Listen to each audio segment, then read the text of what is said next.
Bear down, Windy City. Josh Sweat, Pro Bowler, Super Bowl champion. 12 sacks last season, and right now he is not happy in Arizona. Bleacher Report just dropped that the Bears are the first team on the list of possible destinations for that man. First team, not fourth. First. And while all of Bear Nation is exploding over that news, there is something nobody is talking about. Polls looked Clowney, Cameron Jordan, and Joey Bosa dead in the face and said no to all of them. And in this video, I'm going to tell you exactly why that decision is not weakness. It is strategy. But here is what needs to stay burned in your mind before we go any further. Putting Josh Sweat across from Montez Sweat on the same defensive line is the kind of pairing this franchise has not had in 30 years. And when you understand what that does to opposing offensive coordinators and what it does to the pocket time of any quarterback that has to face these monsters of the midway in January, you are going to understand why this trade is not just an offseason move. It is the move that can take Caleb Williams to the Super Bowl. But I am also going to tell you why there is a real argument for not doing it. And that argument is going to surprise you. Let's go. And Chris Knox over at Bleacher Report dropped a piece listing 7 teams that should be making calls on Josh Sweat if the Arizona Cardinals decide to move him. And the Bears were the very first team named. Not fourth, not seventh, first. And honestly, it makes all the sense in the world. Let's talk about who Josh Sweat actually is for anyone who needs the full picture.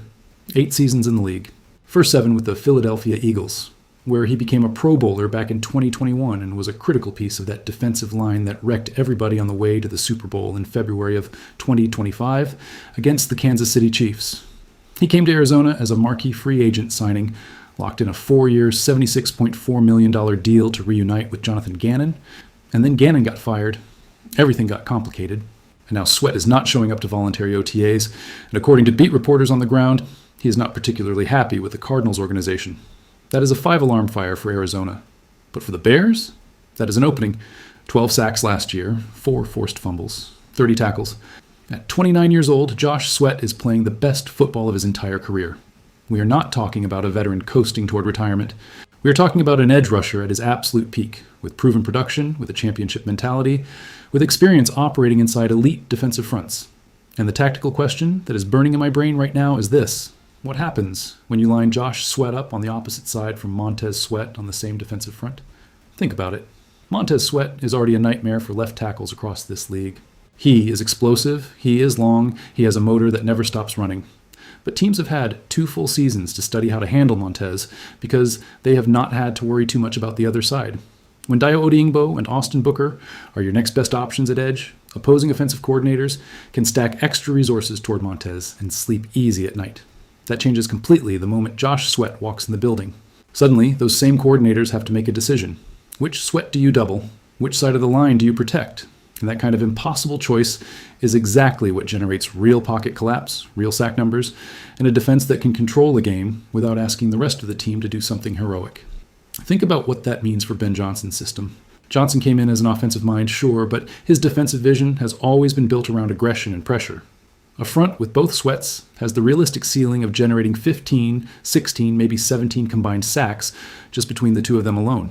The secondary, Jaquan Brisker, Kevin Byard, everybody in coverage, they all benefit directly from that pocket pressure because opposing quarterbacks simply do not have time to work through their reads. Now here's the question everybody's asking. What does it cost? This is where it gets complicated. Knox projected Arizona might accept a conditional 2027 4th-round pick that escalates to a 3rd based on statistical thresholds. And look, I will keep it a buck. That feels way too cheap for what we're talking about.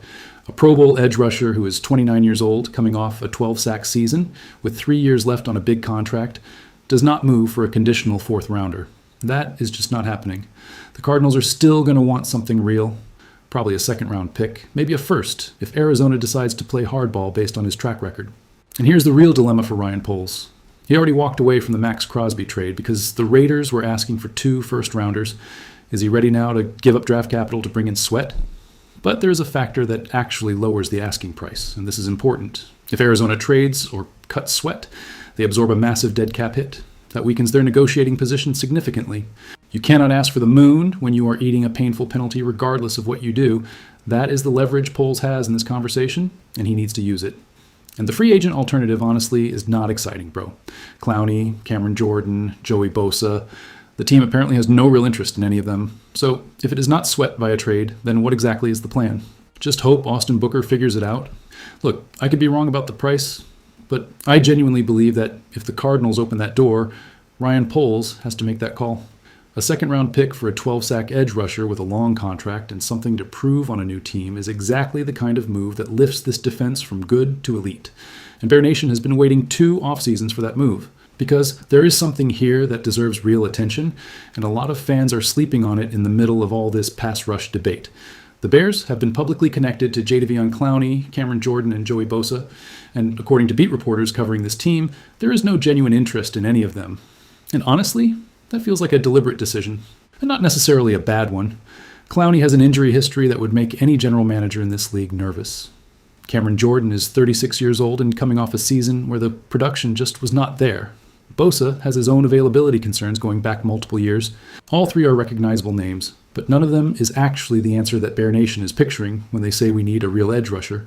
What this tells me is that Poles is not interested in just putting a warm body on the roster to quiet the fan base. He wants the right piece, and that is smart front office thinking. If the right piece is Josh Sweat, who has 3 years left on his deal, who's a year younger than Crosby, and who just had the best season of his career, then it makes sense to hold out for that, rather than overpay a declining veteran for 1 year of temporary relief. The urgency piece matters, though. Training camp is coming, the regular season does not wait, and if Sweat becomes available, there is going to be a real market for him. The Bears are not the only team in the league with a need on the edge. If this turns into a bidding war, Poles needs to be ready to move fast and move with conviction. Austin Booker is the player that everybody inside Hollis Hall is hoping takes the leap. 3rd year in the league, explosive athleticism, no question about the upside, but man, potential does not win playoff games. Potential does not take away Patrick Mahomes' throwing window in January. Josh Sweat does. And just to frame all of this the right way, let's do a quick memory check on something that has defined this franchise for the last 30 years. The Bears have very rarely had 2 truly elite edge rushers on the same defensive front at the same time. Richard Dent was legendary, we all know that. But the kind of paired edge threat that teams like the Eagles, the Niners, and the Ravens have had, where you have 2 genuine terrors on both sides of the line, the Bears have not experienced that in a very long time. Montez Sweat and Josh Sweat sharing the same defensive front in navy and orange is exactly the kind of pairing that can define a defensive era at Soldier Field and beyond. And yeah, the fact that they share a last name is completely irrelevant from a tactical standpoint. But, bro, you have to admit that is too cinematic to just ignore. This franchise is in a real building moment right now. Caleb Williams is here, the offensive system is taking shape, the Lakefront Stadium is the dream on the horizon. But for this team to actually get to the Super Bowl, they need a defense that can dominate when the lights are brightest. And that requires consistent, relentless pocket pressure. Josh Sweat is that missing piece. This is what I am putting out into the universe tonight. Ryan Poles makes that call to Arizona.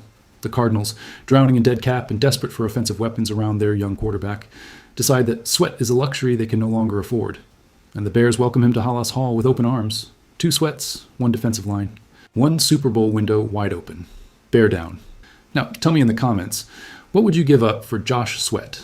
A second rounder? A first? Or do you ride with Austin Booker and trust the internal development? Drop it below. I want to read every single one. And if this video fired you up the same way it fired me up making it, you already know what to do. Hit that like, subscribe to the channel, and I will see you in the next one, because y'all don't understand, this offseason is just getting started.